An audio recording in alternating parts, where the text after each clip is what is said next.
Hello, welcome to the Trews. I'm your host, Russell Brand. Today we are looking at another Bill O'Reilly Fox News video. Impact segment tonight, Talking Points Memo. Why the most powerful man in the world does not want to lead. Talking about the crisis in Iraq. We're hopefully going to give you some background on that situation as well, and the true news version. It's almost beyond belief that the USA and its Western allies have allowed a terror army to gain so much power. The terror army is called ISIS or ISIL. They can't even make up their minds about their goddamn names. From the beginning, President Obama underestimated the threat posed by these terrorists. But Talking Points did not underestimate the terrorists. Nearly 2 months ago, I said this.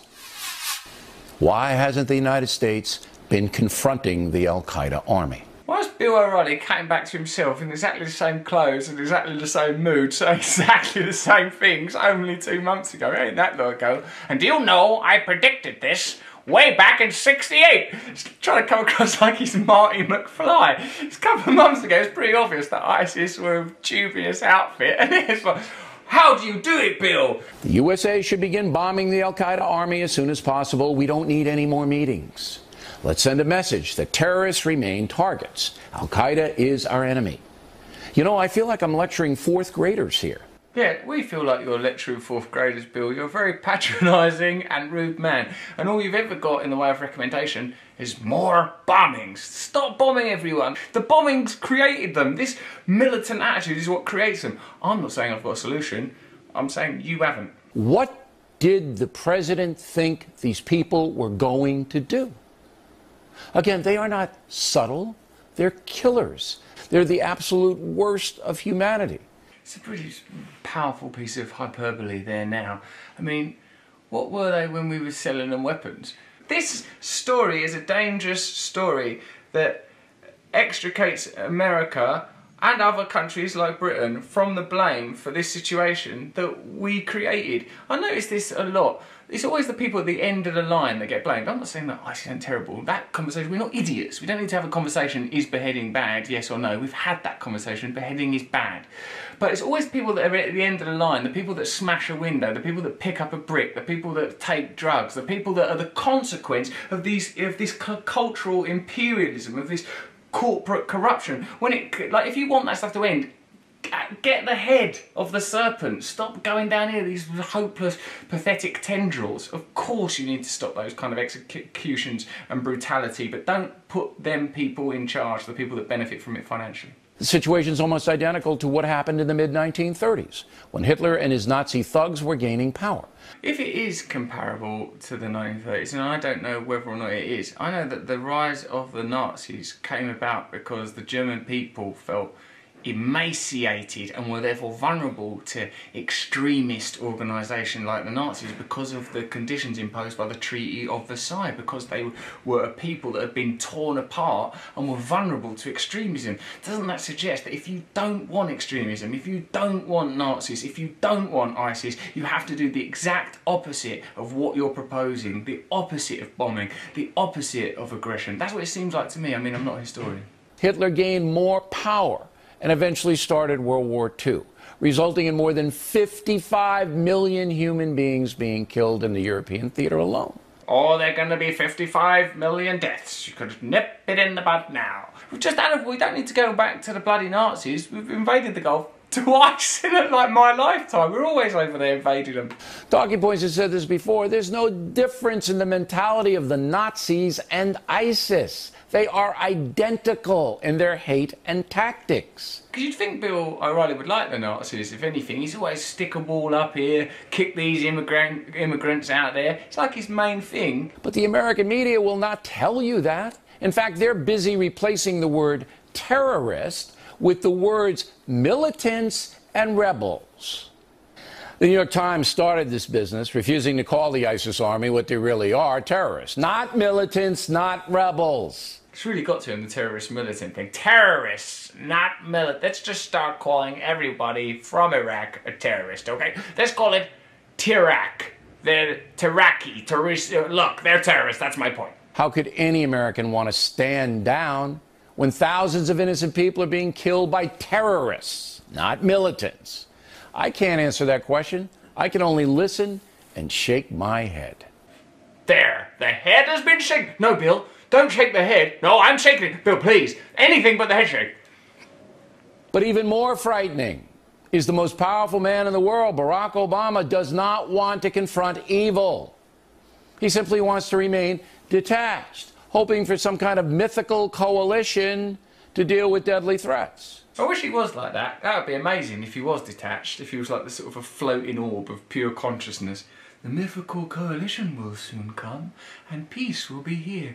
Ah, the extraterrestrials from another dimension, explaining to us that we are all one, that our regional and ideological conflicts are meaningless, as are our corporate and financially based obligations and agendas. Thank you. A mythical coalition would be brilliant. I'd love that. All unicorns and beautiful little creatures and sprites and light beings. That's probably our best hope, Bill. The Wall Street Journal nailed it in their editorial last Friday. Quote, perhaps history will mark this as the week that President Obama recognized that evil unimpeded will devour everything before it. It's almost a satire on the times that we live in now. Evil unimpeded will devour everything before it.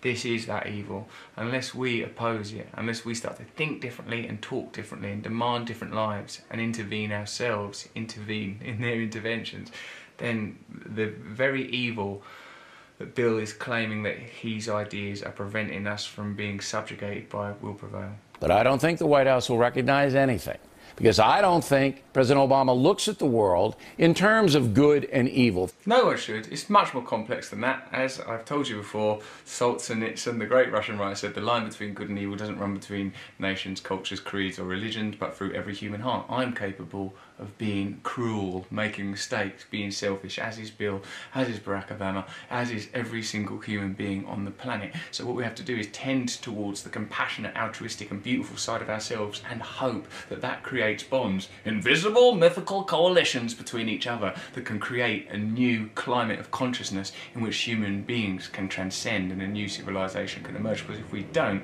we're doomed. Good and evil is not a helpful tool at this time. For him, there is always a political solution, a consensus, a discussion. He's like the angry dad of the world, isn't he, Bill? No! I've already told you this stuff 1,000 times, so why am I still doing my segment? It's the news. You're going to be on every day, Bill. Don't look back like, look, I told you yesterday! You're some worn-out stepdad. But hopefully all the chaos will wake up Americans who are again asleep, just as we were before 9/11. Yes, we're using 9/11. We're going to drop that in. It's the 9/11 bomb. Trumps everything. In the top trumps of right-wing arguments, here comes our supercard. It's 9/11. Here are some actual facts on the situation in the Middle East that might be helpful for all of us. Me as well. We're all learning together.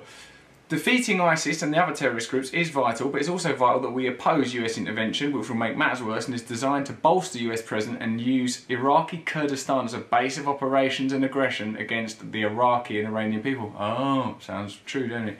Obama's declaration to intervene militarily, humanely of course, in Iraq is the US Vice President Joe Biden's plan from 2006 in action to create a very weak central government in Baghdad and free statelets led by sectarian forces. Sounds like the sort of thing they would do, because it helps them to impose imperial corporate will in that area.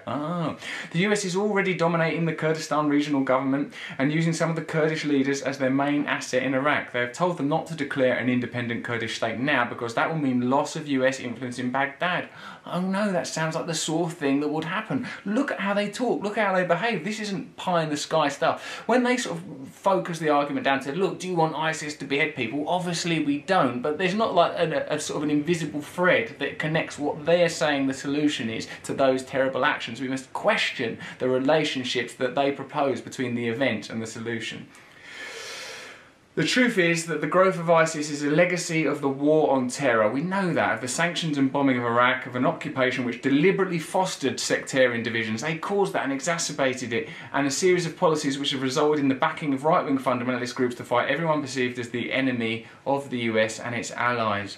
In Syria, Western powers and Middle East powers funded different groups, in particular Qatar and Saudi Arabia, poured money into different armed groups, Qatar spending $3 billion in 2 years. Saudi has doubled its arms spending in the past decade. Turkey, a key NATO member, facilitated the movement of arms and funding. So we're all involved. You can't do some simple solution. There has to be a massive ideological shift. And I can see that thinking about that stuff makes you tired. It makes me tired as well. It's like, oh my God, it's so complicated. Can't we just kill those bad people? No, it's not as simple as that. ISIS was created in part by this funding, which it continued even after the British Parliament voted not to bomb Syria a year ago and Obama had to abort his plans. Do you remember that, when parliamentary process stepped in and we went, hold on a minute, this sounds a bit like that thing you lied to us about last time. They get away with it because covert intervention is much harder to detect, because they don't do it in a sort of blatant flags and camouflage manner. They do it discreetly, subtly, and continues to go on. Proxy wars being fought all over the world for the end of corporate interest. It's up to us to oppose that, to not be apathetic and to remain informed. And the Trews is an attempt to give us the right information. Bill, in spite of what he tells us, is the opposite of that. Bill O'Reilly's message continues to be the same message as Rupert Murdoch's, the same message as Fox News, the same message as the establishment. Things are okay the way they are. We're staying in charge. God, we'll put that little fire out there, we'll put that little fire out there. The problem is the people that are in control of us. It's the people that are talking that we need to address, as well as extremists like ISIS, but not using the means suggested by our bigger enemy, the establishment. Thank you very much. That was some Trews. Subscribe here. Thank you.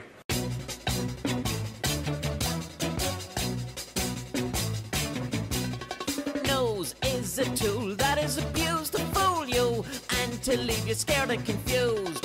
Trews is like the news. If the news was true, I want some Trews. Let's have some Trews.